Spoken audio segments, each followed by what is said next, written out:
नमस्कार दोस्तों, आज के वीडियो में हम सतयुग के ऐसे भयंकर राक्षस के बारे में बताने जा रहे हैं जिसकी उत्पत्ति से लेकर अंत तक की कहानी बेहद रहस्यमयी है।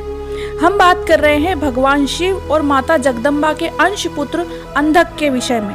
तो चलिए आज के वीडियो में अंधक के संपूर्ण जीवन गाथा पर नजर डालते हैं। कौन था अंधकासुर और कैसे हुआ था अंधक का जन्म? वामन पुराण के अनुसार सतयुग काल के समय जब माता जगदम्बा और भगवान शिव भूलोक में भ्रमण के लिए आए हुए थे, तब भूलोक में आज के काशी नामक स्थान में पहुंचकर भगवान शिव पूर्व दिशा की ओर मुख करके बैठ जाते हैं। साथ में माता जगदम्बा भी उनके पास होती है और वे क्रीड़ा कर रही होती हैं। तब माता जगदम्बा क्रीड़ा करते हुए भगवान शिव के आंखों को पीछे से बंद कर देती है, जिसके कारण समस्त ब्रह्मांड में अंधेरा छा जाता है, क्योंकि समस्त ब्रह्मांड भगवान शिव की कृपा दृष्टि से वंचित हो जाता है। तत्पश्चात भगवान शिव कुछ समय के लिए अंधकार को मिटाने के लिए अपनी तीसरी आंख को खोल देते हैं, जिससे समस्त सृष्टि फिर से प्रकाशित हो जाती है। परंतु भगवान शिव के तीसरी आंख के प्रकाश से तेज उष्मा व्याप्त होने लगती है, जिससे माता जगदम्बा को पसीना आ जाता है और माता जगदम्बा के हाथों से पसीने की एक बूंद धरती पर गिर जाती है। माता जगदम्बा के पसीने के उस बूंद से एक बालक की उत्पत्ति होती है, जो दिखने में बहुत ही भयंकर था। उसका मुख शरीर की तुलना में बहुत बड़ा था। माता जगदम्बा भगवान शिव से पूछती हैं कि ये बालक किसका है? तब भगवान शिव कहते हैं कि इस बालक की उत्पत्ति आपके धरा से गिरे पसीने से हुई है, अतः यह हमारा पुत्र है।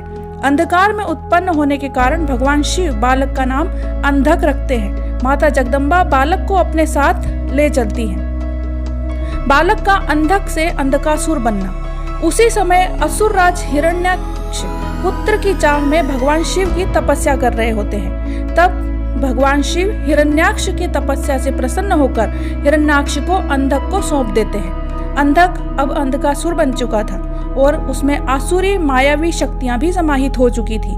तत्पश्चात हिरण्याक्ष को अपनी शक्ति का अभिमान होने लगता है तथा देवताओं पर अत्याचार होने लगते हैं और पृथ्वी को पाताल लोक ले जाने का दुस्साहस हिरण्याक्ष करने लगता है। तब दुष्टों के संहारक भगवान विष्णु के वराह अवतार के द्वारा हिरण्याक्ष की मृत्यु हो जाती है।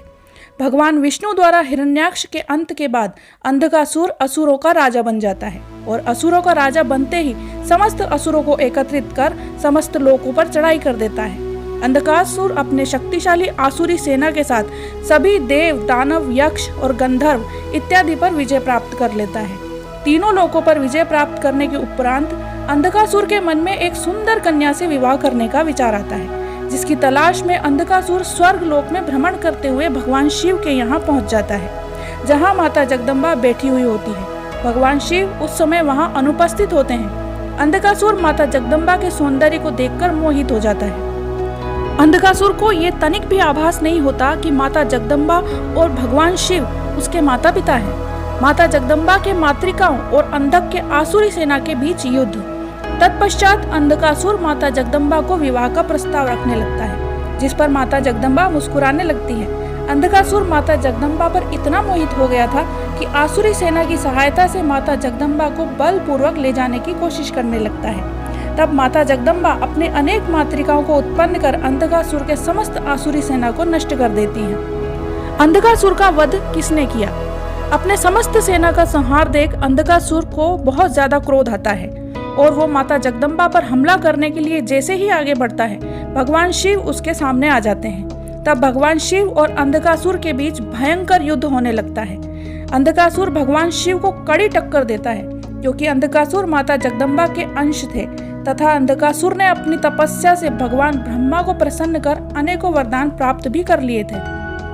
भगवान शिव और अंधकासुर का युद्ध काफी लंबे समय तक चलता है, लेकिन अंत में भगवान शिव अंधकासुर पर हावी हो जाते हैं और अपने त्रिशूल से अंधकासुर के सीने में प्रहार कर उसे ऊपर उठाकर अपनी तीसरी आंख खोलकर उसे भस्म कर देते हैं। हमारे पौराणिक धर्म ग्रंथों के अनुसार यह भी तथ्य सामने आता है कि जब अंधकासुर को अंत में आभास हुआ कि माता जगदम्बा और भगवान शिव उसके माता पिता हैं, तो वह बहुत शर्मिंदा हुआ और भगवान शिव और माता जगदम्बा से क्षमा याचना करने लगा। तत्पश्चात भगवान शिव अंधकासुर को क्षमा कर उसे भृंगी के रूपांतरण में शिवगणों में शामिल कर लेते हैं। दोस्तों, ये थी भगवान शिव और माता जगदम्बा के पुत्र अंधक के संपूर्ण जीवन की जानकारी। उम्मीद करते हैं आपको ये वीडियो पसंद आया होगा। अगर इस वीडियो से आपको कोई नई जानकारी मिली है तो आप वीडियो को लाइक करें, शेयर करें, चैनल पर नए हैं तो सब्सक्राइब करें और पास में दिए बेल आइकन को दबाना ना भूलें ताकि इसी प्रकार के और वीडियोस आपको मिलते रहें।